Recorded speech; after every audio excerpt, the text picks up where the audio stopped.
Well, we'll be back from the break, and here we are for our Good Morning Uganda agenda, and our conversation this morning is heading to establishing a national cooperative bank in Uganda. Now, we are going to be looking at following the results from the consultations that have been ongoing, done by, of course, the leader of the cooperatives and, of course, the cooperators in the entire country. And like Robert Chirabo Nyonyitono likes calling him Mr. Cooperative, does join us this morning. Mr. Ivan Asimwe is with us this particular morning, the General Secretary of the Cooperatives Alliance. And I want to believe that he's in high spirits to get us into context with what was decided by everyone who took charge of the consultation. So he does join us from the Uganda Cooperative Alliance this morning to understand fully what were the results from the consultations as the cooperators in Uganda continue to rally and seek for a national cooperative bank. A very good morning, sir, and thank you for joining us. Thank you so much, moderator, and good morning, our viewers. Okay. I'm very happy to be here to share with Ugandans the results of the consultations. Oh, right. And we are so glad that you've joined us this morning to discuss more about the issues of the cooperatives in the country. Looking into the consultations that were made, I would want us to understand how many places have you been to in regards to these consultations? Thank you so much. First of all, I want to really thank UBC, the board and management, for giving the cooperators this opportunity. You remember before we went down for consultations, we were here, we shared with Ugandans, we used different radios and TV stations, and I'm very happy that finally we're there on the ground. We started with the Guru, and then from Guru we moved to Fort Port. Guru was northern region, the Lango, Acholi, West Nile and part of Karamoja. We moved on to Fort Potro for Midwest, and then Mbarara for Western Uganda, Central in Kampala here, and finally Mbale for Eastern region. Moderator, we really, as cooperators, we realized that the cooperators are hungry for the bank. And before they came up with the resolutions, we had various discussions. Of course, we started with capacity building, and then finally consultation on the establishment of the cooperative bank. However, before they came up with the resolutions, the cooperators have been raising concerns for a long time, because remember, cooperators had a bank, the cooperative bank, that had been established in 1964, which closed on the 19th of May, 1999. So since then, there has been a very big vacuum, especially in accessing affordable and appropriate finance. And since then, the cooperators have been raising a lot of issues. When do we have our bank? When do we have our bank?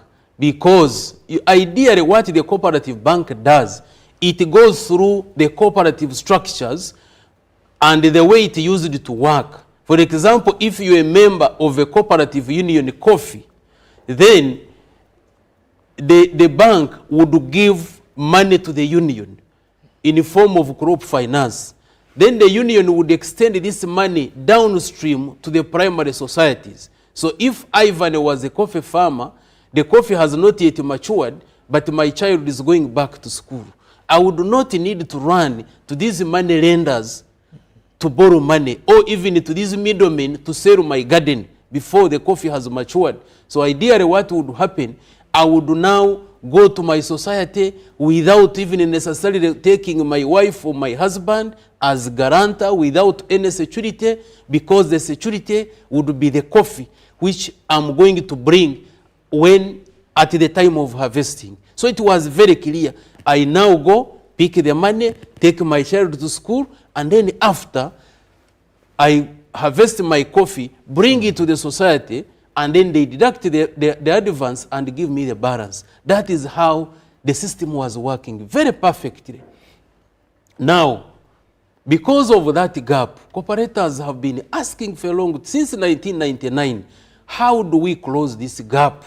How do we access money that is affordable? Affordability is in terms of costs. how much is the cost of the loan. Because a cooperative bank is not focusing ideally on profits, but is focusing on socio-economic transformation, is focusing on this, on serving the needs of the cooperators and the general public. So, number two, they are asking about accessing a loan that is appropriate. Appropriateness in terms of, if I, let's say, grow cotton, cotton matures, let's say, in 4 months. Now, if I went to a commercial bank today and got money for cotton growing, next month in June, I'm expected to start paying. However, remember, as a cotton farmer, I have not even finished clearing the ground. But you want me to pay back. Now the question would be, where do you expect me to get the money to pay back? So is this an agricultural loan? So the cooperators, based on what used to be there, because now ideally the cotton farmers would get the money, crop finance. They grow and grow their cotton, they grow, after aggregate it, and then it goes through the lint marketing board, they get their money, deduct their advance, and pay them the balance, which was very okay. So that is appropriateness. So cooperators have been raising the same. The third issue they have been raising is that the government, our good government, thank you so much for creating all these finances for us to be able to move forward. You have created the agricultural credit facility. You have created the youth livelihood fund.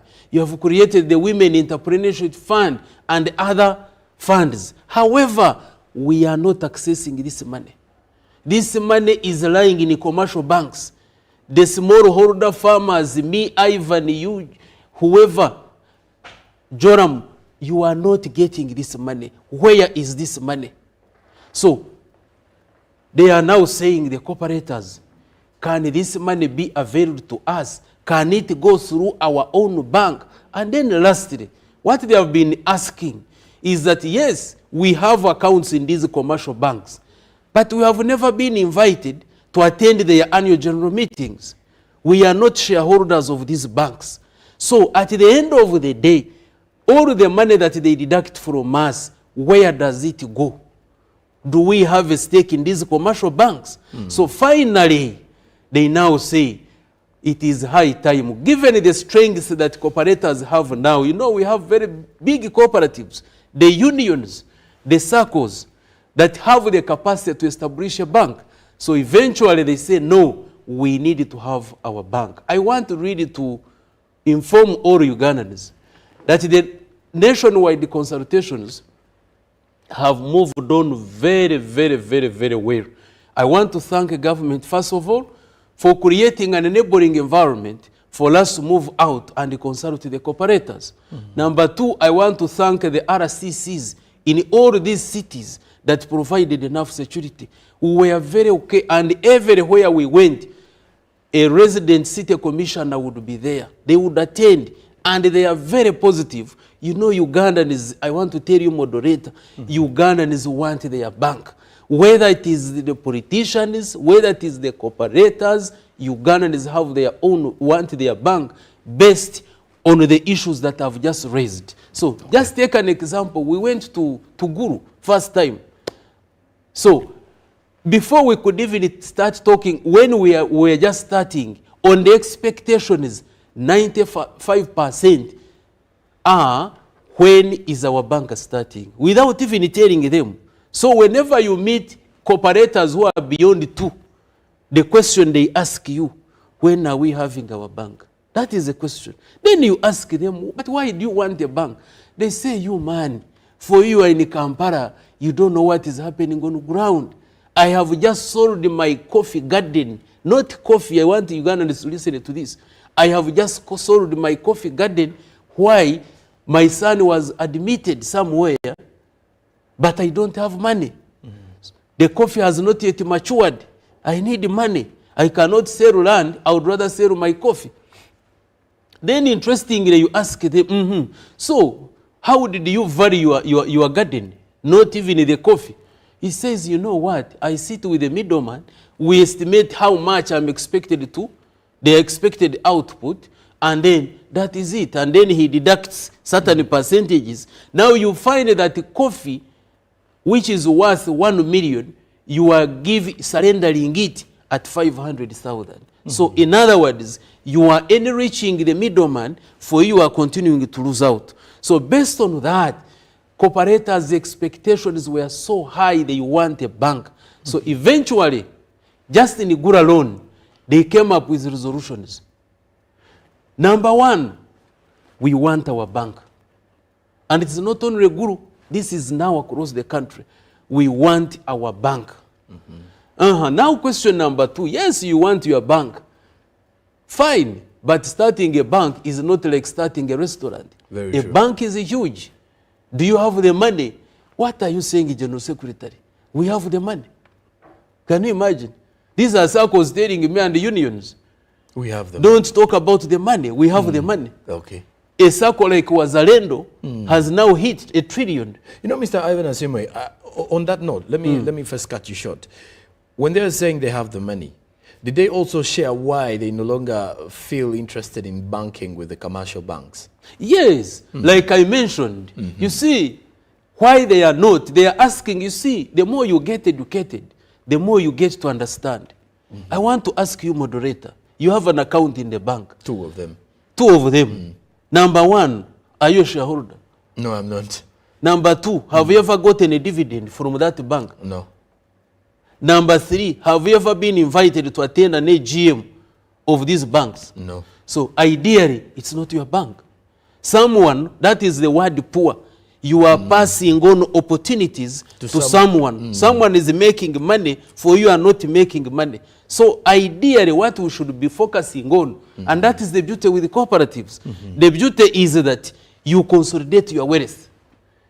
Because why did we go to school, Ugandans? Did we go to school to speak English? We went to school to think, to understand the level of exploitation so that we can use our knowledge and skills to build ourselves and build this economy, Uganda.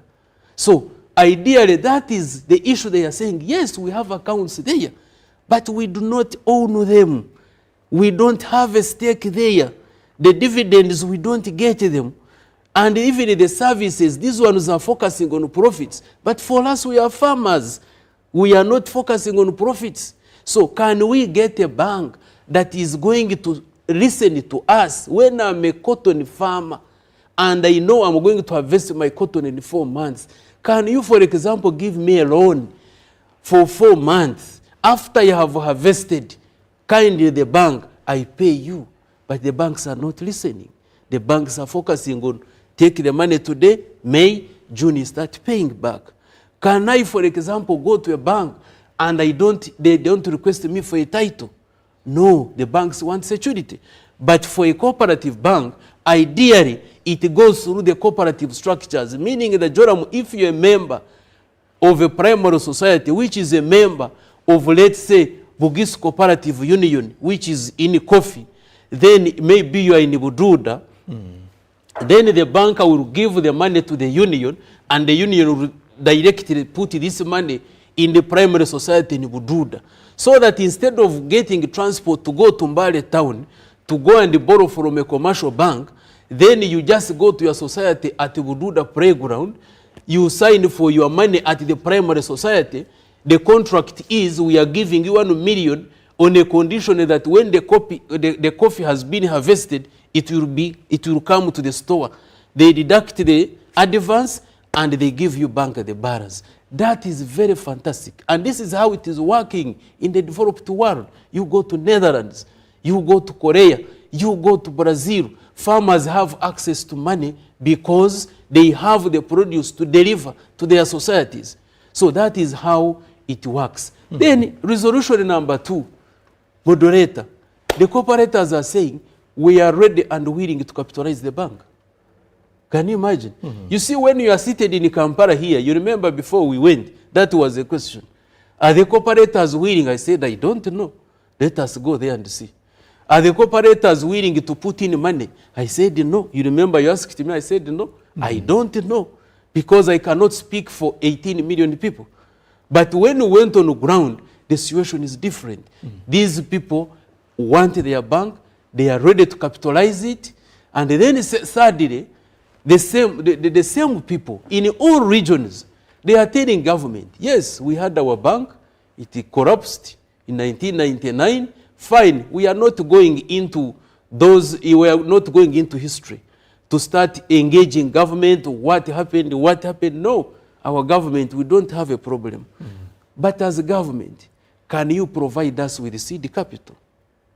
Because, yes, the bank died. We don't want to go into the nitty-gritties of engaging you, this one. For us, we believe history is history. We don't want to go back into that issue. But as a government, our good government, can you give us seed capital? Because, yes, we don't know how much money we want starting a bank. Yes, we know the minimum capital requirement is 150 billion, but that is not all. We need money for infrastructure. We need money for human resource. So it is a lot, but all of that one will be informed through a comprehensive study.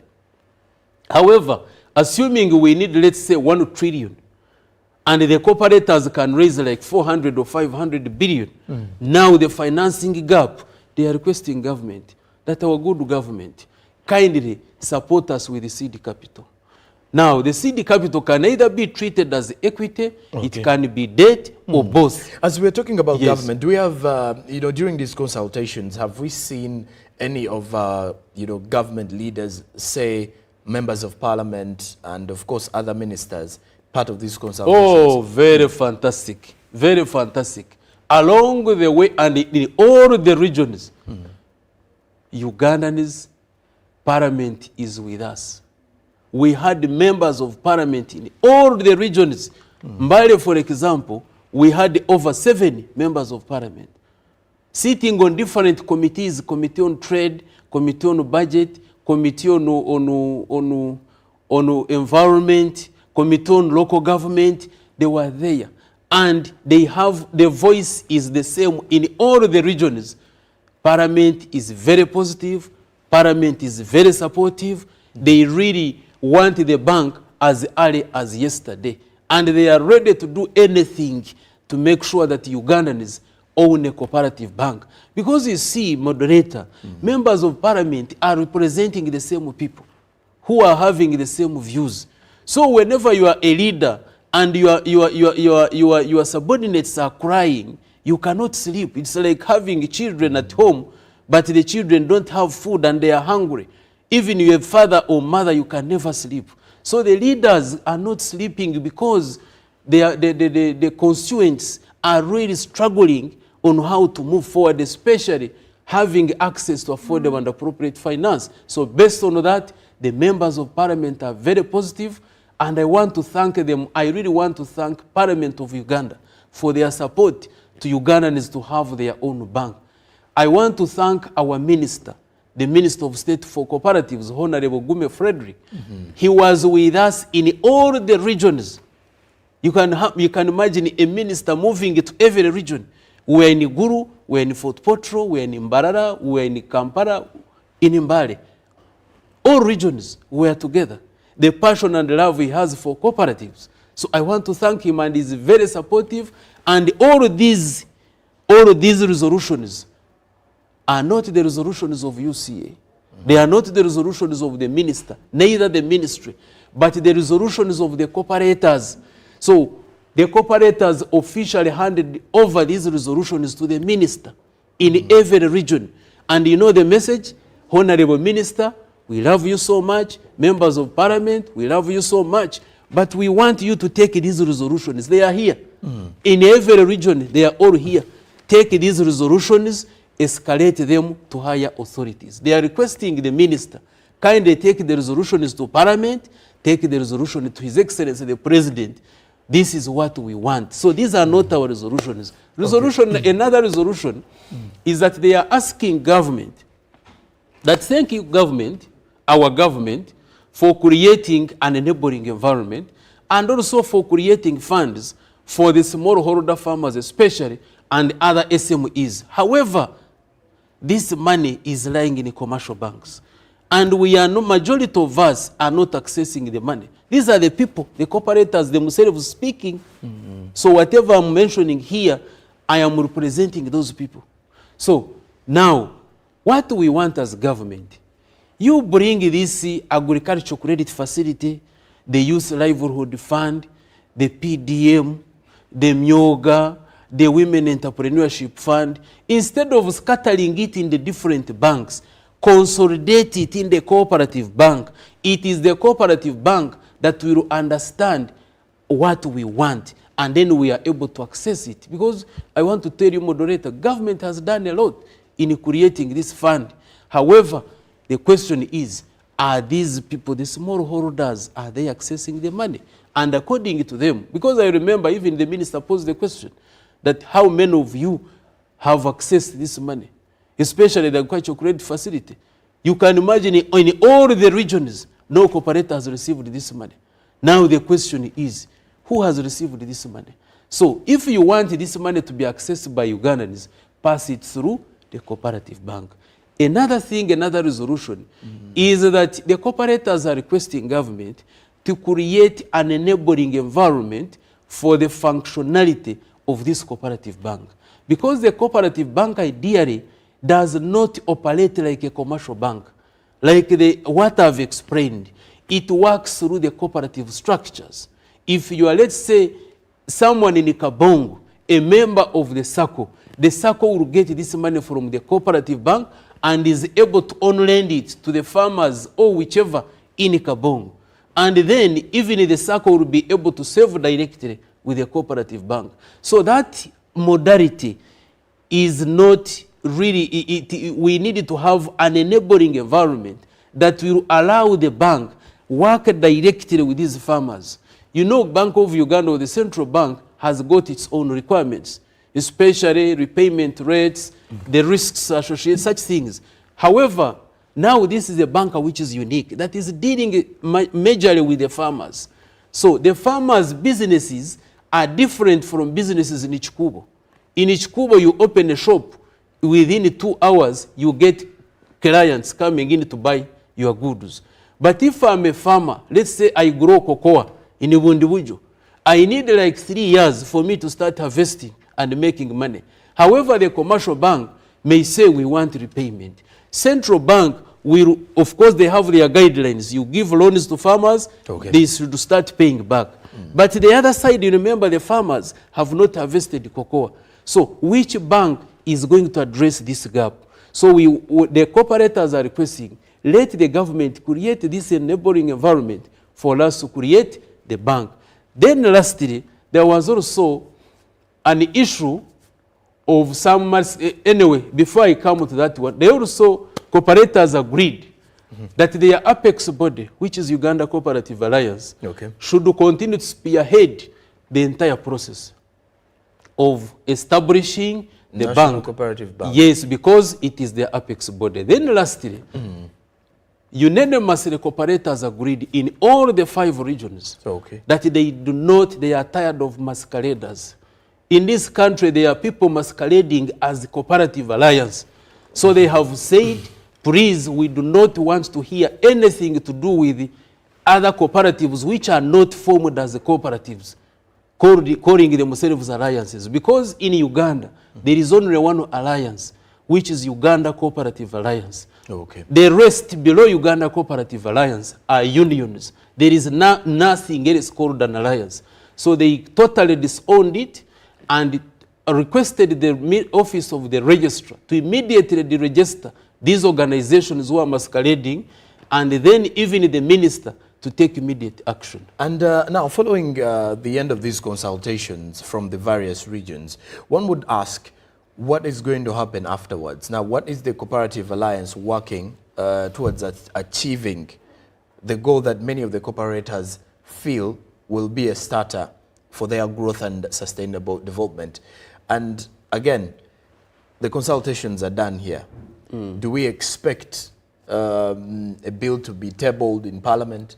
Do we expect a follow-up by the ministers and then the members of Parliament involved?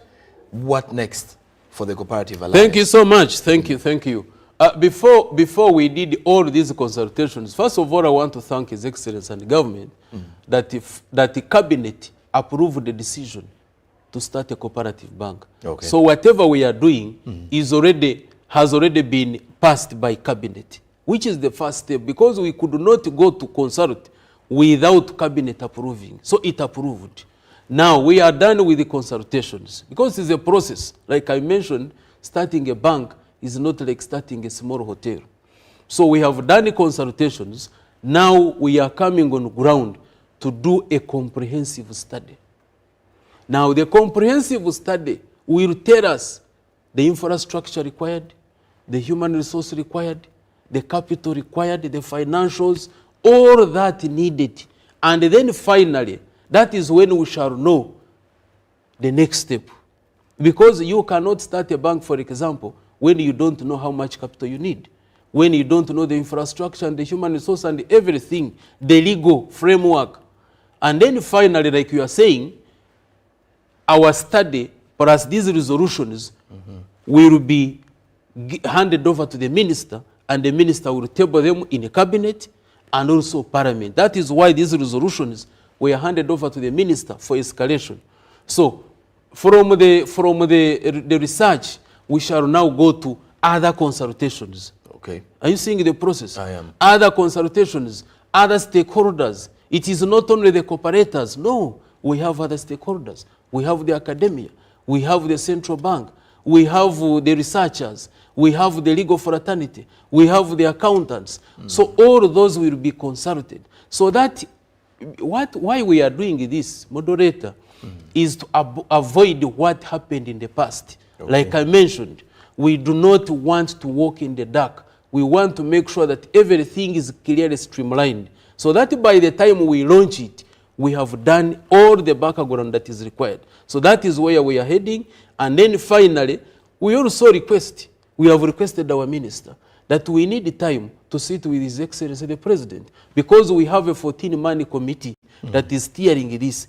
It's not all Ugandans. We have a 14-man committee which is chaired by Uganda Cooperative Alliance, myself as a General Secretary. So in fact, immediately after these consultations, we are meeting next week. So in our meeting, we shall now agree on how to get a consultant to start studying. And then so we move like that. So at one time, we shall also meet Parliament. We shall present a paper to Parliament. Because these are the legislators, you cannot work without them. We need their blessings, we need their buy-in. Then we shall also have a meeting with His Excellency the President, and even if possible, we meet with the Cabinet, such that at the time we start, we have the buy-in of each and everybody, because we need everybody in the whole arena. So that is it. Okay. And of course, you can definitely get to be part of our conversation this morning and share with us what you think the cooperatives are. I'm seeing some comments coming here. And this one says, do you know what led to the death of cooperatives, and how have we prepared to overcome? Which one? Death of what? What led to the death of cooperatives? I think what led to, the cooperatives not to sound as much as they were in the early post-independence era, and how have we prepared to overcome? I want to believe the consultations is one of the reasons. Very good. You have answered it already. Based on the history, that's why we have done the consultations. We don't want to make a mistake. Okay. But I want Ugandans to hear this, that we had very strong cooperatives, 1960s and early 70s, 61 when they established UCA, 64 when they established the bank, 63 when the government established the cooperative college at Bukarasa, 60 when they had the gineries, the coffee churning works, all that. But of course, whoever has been in this country knows what we have gone through, especially the political turmoil, where we are into these civil wars. And of course, the cooperatives were targeted, especially unions. They were targeted because they had trucks, they had factories, they had stock, they had all of that. So, and during war does not select. So, during that time, cooperatives lost a lot of assets, and that is why government has been trying to compensate them. Now, where are we now? Government having created an enabling environment, cooperatives have come back. That's why I was here, and I said cooperatives don't die. Cooperatives just go into sleep. So when the war affected them, also the economic restructuring, they went to sleep. But I'm happy they have been awakened, and now we have very strong unions that are exporting coffee, cocoa, cotton, all that, then circles and others. So where we are now, we have roots. Some people have been asking me, what exactly killed the bank? When the central bank was closing the cooperative bank, the reason is that the bank was undercapitalized. And yes, I say it is true. Why? Because the cooperatives then were very weak in the early 90s after going through the wars and the others. So they were very weak. And you see, once you have weak roots, you don't expect a strong tree. So once the roots, which were these cooperatives, the cooperatives were the roots of the cooperative bank. So the moment they became weak, automatically it weakened the bank.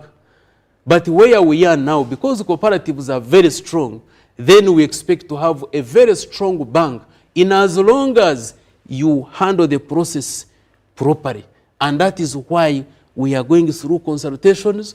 Second level is participatory research, and then from participatory research, go back to consultations, and then finally, once you are ready to move, we want to start, by the way, we want to start picking the money, collecting the money. We want from the various cooperatives. Yes, we want to sit with the Bank of Uganda and see whether it is possible for us to have a separate account so that we can start picking the money, but restricting, we cannot withdraw anything. That money strictly will be for cooperators. Are you aware that even during these consultations, people are asking how much do we need to pay? We had like 10 people who came with the money. They came with the money and they were willing to put in the money, but we said, first wait, let's first create an account. Let us first agree on the per value. For them, they are saying, no, you are delaying us. Even if the per value is not yet established, for us we are ready. So we are going to central bank very fast to see how possible it is to create that special account, and then the cooperators start collecting their money, so that by the time we come to start, already money is there. Well, lastly, I wanted you to comment on something that you've told me earlier before we went on air in regards to the growth of the cooperative bank in Kenya and how it is, how it is making more and helping the people of Kenya, especially the cooperators, and of how much importance it has had on the development and growth of the Kenyan farmer. Thank you so much, moderator. You know, there is a saying in my language that a child who doesn't visit the neighbors always thinks that the mother is the best cook. Very true. But now when you leave this country and move out and see what is happening, for example, go to Netherlands, Rabobank, which is a cooperative. Its net worth by last year, 2023, December, was 614 billion euros, total assets. 614 billion euros. You have your calculator, can it? You try and see. 614 billion euros is an equivalent of 2,500 trillion Ugandan shillings. That is the net worth of Rabobank. Serving the farmers, the dairy farmers through Friesland Campina. And you know how it works? Like with the Friesland Campina. Friesland Campina is a dairy cooperative in the Netherlands. So the farmers who are members of the primary societies of Friesland Campina, they get their money through the cooperative structure. Okay. Friesland gets money from Rabobank, distributes it to the farmers, and it guarantees the farmers because they are bringing the milk. You don't need a guarantor, you don't need security. And then eventually, they bring in the milk. At the end of the month, when they are paying you, deduct the advance and give you the balance. Very fantastic model. You come to our neighbors here in Kenya. The Cooperative Bank of Kenya is the largest cooperative bank in Africa. And its net worth by last year, December, was 607 billion Kenyan shillings, an equivalent of 17.6 trillion Ugandan shillings. Can you imagine? And yet, our national budget now, I have seen for this year, for 2024-25, will be 72 trillion. So this one here, Kenya, just the bank, is 17.6 trillion. What does it show to Ugandans? It shows that Kenyans have understood the role of cooperatives, and the cooperative model in Kenya is doing very well. Who are our neighbors here? So we can buy a leaf. We don't need to go to Europe even. Let's just go to Kenya and see what is happening. So exactly what the Kenyans have done, we want to make it a replica in this country here. And yes, it is possible. Okay. And of course, you get to realize that the goal is to ensure that the farmer or the cooperators, that are quite many, and the different circles can definitely benefit from the same. And the moderator, what I want to add on, you know, in this country, it's good you have reminded me. In this country, when you talk about cooperatives, people very fast think of farmers only. Okay. Cooperatives serve all categories of people. They serve the engineers, the doctors, the lawyers, the teachers, the soldiers, police, prisoners, all Ugandans. Now, I have been asking myself a question. Why do Ugandans go to look for investors out of this country? What is the problem? Is it that Ugandans didn't study economics or finance? What is the problem? I have not done a thorough research. But simple mathematics or simple theory shows me that Ugandans lack patient capital. Okay. Because you see, moderator, today, if you wanted to start a factory at Namave, you need money. Yes. But you need patient capital. Because you cannot now run to a commercial bank and give me 1 billion before you start even transferring the land. They want the first installment. It is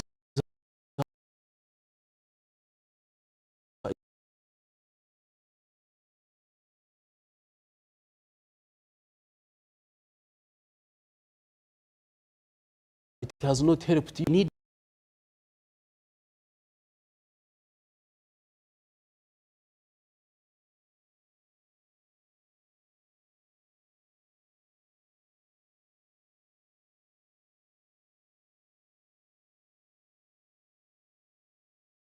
you start constructing roads, bridges, and dams.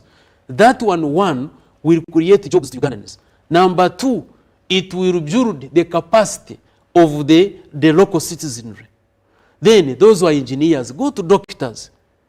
The doctors form their own cooperatives. Eventually they have a very big union, and then that union is able to get the patient capital. You can now go and establish a first-class hospital, so that instead of our people being flown to America, to Europe, to Asia for medical care, the same people can be treated in this country. 1, you have saved the money, and the money has remained in the country. Number 2, you have created employment. So we are crying of employment, but we are not creating avenues for employment. And for you to create avenues for employment, you need to create funds or the patient capital for people to be able to invest. Most of the investors who come, they get patient capital back home. Okay. Yeah, so this is what we can. So cooperators or Ugandans, when we talk about cooperatives, don't feel offended that since for me I'm not a farmer, can I be a member of a cooperative? No, all categories of people. Well, and indeed, this is a conversation that is continuing until the end of this year, not only this year, by the way, until the Ugandans get the idea of the cooperatives. My guest this morning has been Ivan Nasim, who is the General Secretary of the Uganda Cooperative Alliance. And our conversation today was following the consultation that were made countrywide in regards to making sure that Ugandans buy the idea of having a country or a national cooperative bank. So we wait and see when that will be established, but the hopes are high. And of course, with these consultations done, the expectations are we will surely be having our national cooperative bank. Thank you very much, sir, and to all our dear viewers for being part of this conversation. Thank you so much, moderator. I want to thank all our viewers. I want to thank UBC. All Ugandans, let's join hands to have a cooperative bank up and running. Hey, thank you. All right. Now, Ruben Pima Chibirango comes up shortly after with the latest from the world of sports. Stick around. Good morning.